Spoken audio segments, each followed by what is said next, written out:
I must have brewed easily 300 beers, but I've never brewed a non-alcoholic beer until today, and I'm actually going to brew two. Now I'm using these brewers kits from Northern Brewer. I'm going to brew a Hazy IPA and then a Stout. This episode is sponsored by More Beer. More on them in a bit. There's lots of different ways to make a low alcohol beer or a non-alcoholic beer, but actually does have a little bit of alcohol in it. It's not a 0.0% beer, it's a 0.5% if I do it right. And the way we're going to do this is to mash high and then to use lactic acid to make sure that we're in the right pH. So I'm going to brew a 5-gallon batch of Hazy IPA first, and this is the entirety of the grains between this bag here and then these flaked oats. So in here I have got the sum of 4 pounds of pale ale malt, 0.75 pounds of Carapils malt, half a pound of American honey malt, not much more than 5 pounds. That's ridiculous. And then the flaked oats as well, 1 pound of flaked oats. So that's not much more than 6 pounds of grain in total. That's not much, but of course we don't need that much because we're brewing a NA beer. And let's start with the mash. So it recommends the mash water be somewhere between 168 to 174 Fahrenheit. And at that temperature, we're not going to get an awful lot of conversion. In fact, we're kind of in the mash out territory here. Typically, if I want to perform a mash out, I will bump my temperature up to around 168 Fahrenheit or above. That's what we're going to do from the start here. And the mash is just 15 minutes. The boil is also just 15 minutes, which actually for a Hazy IPA, that might be what I go with anyway. Into that boil, I'm using Citra hops, just 7 grams that are going to be in the wort at boil for 15 minutes. Then the wort is chilled down to 170 Fahrenheit and it's time for the whirlpool. And this is when I would typically add most of my hops in a regular brew day for a Hazy IPA as well. So the whirlpool runs for 15 minutes, adding in Citra hops, that's 1 ounce of that, and 1 ounce of Galaxy hops.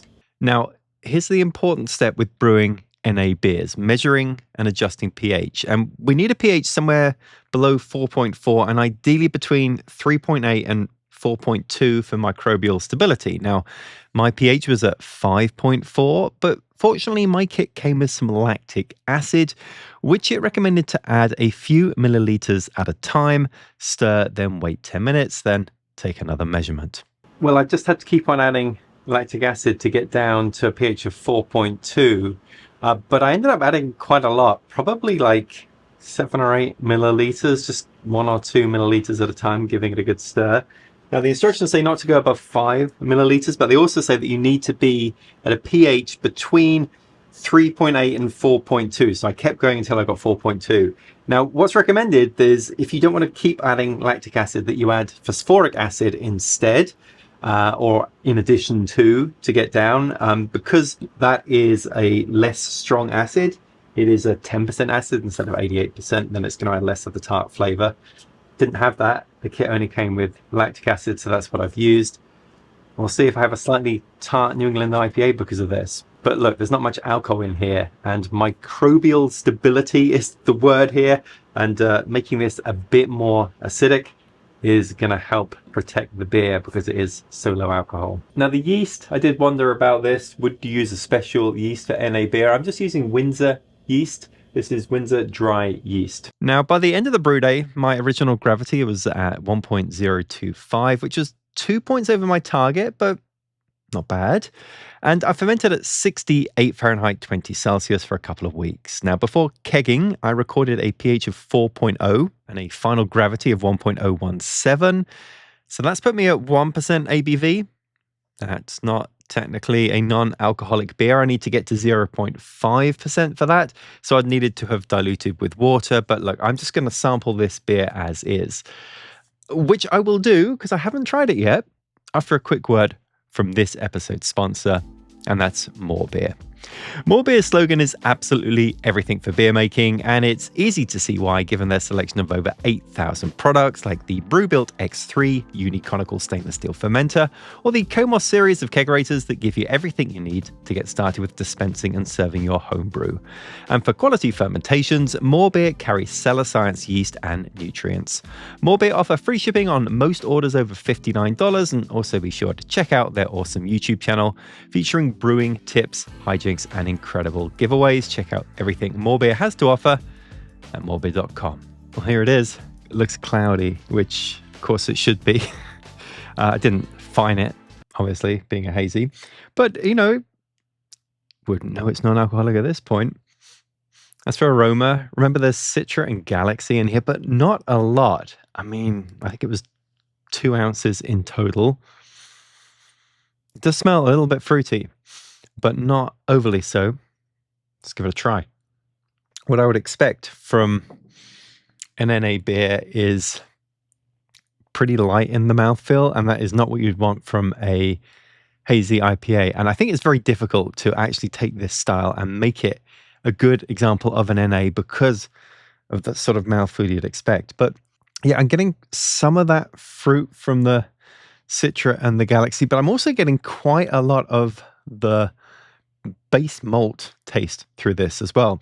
In fact, I would put this more in line with something like maybe an English style beer because it's not overly hopped. I'm impressed by that. But I do have a second beer. I brewed a NA Stout as well. Now, the recipe for this one was 2.5 pounds of pale ale malt, a pound of Vienna malt, half a pound of caramel 60, half a pound of chocolate malt, half a pound of midnight wheat, and a pound of flaked barley. Again, just like this guy, it was a really abbreviated mash and boil, both 15 minutes each. Into the boil at 10 minutes, I added the grand total of 1/4 of an ounce of Fuggle. And same yeast, Windsor Ale yeast. Now, this gave me an original gravity of 1021 and a pH of 5.2. And remember, that's too high. Needed to get it down to sort of around 4.1, 4.2, something like that. So I added some lactic acid, a few milliliters at a time again, and got this down to 4.1 pH. And now I'm thinking about that. That is actually a big thing that I was concerned about with this beer, is because I added so much lactic acid that I was expecting to get a little bit of a sourness to this, and I'm not picking up any sourness at all. Okay, back to the stout. So the beer finished at 4.0 pH, and the gravity was at 1016, which gives an ABV of 0.6%. Here's the stout.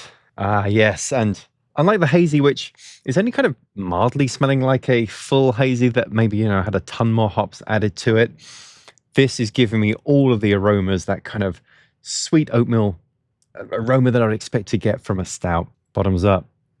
So I am getting those kind of roasty, almost chocolatey flavors from this stout, but it does taste a touch thin, which of course it would. This is 0.6%. This is basically truly a non-alcoholic beer. So look, to be able to have a couple of non-alcoholic beer options, which were pretty easy to brew, and to have them on tap in the house, that's pretty awesome, especially this guy.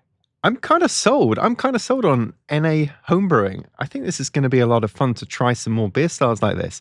Now, let me know in the comments, is this something you have done as well? Well, while you're letting me know, I'm going to finish off this beer. Cheers.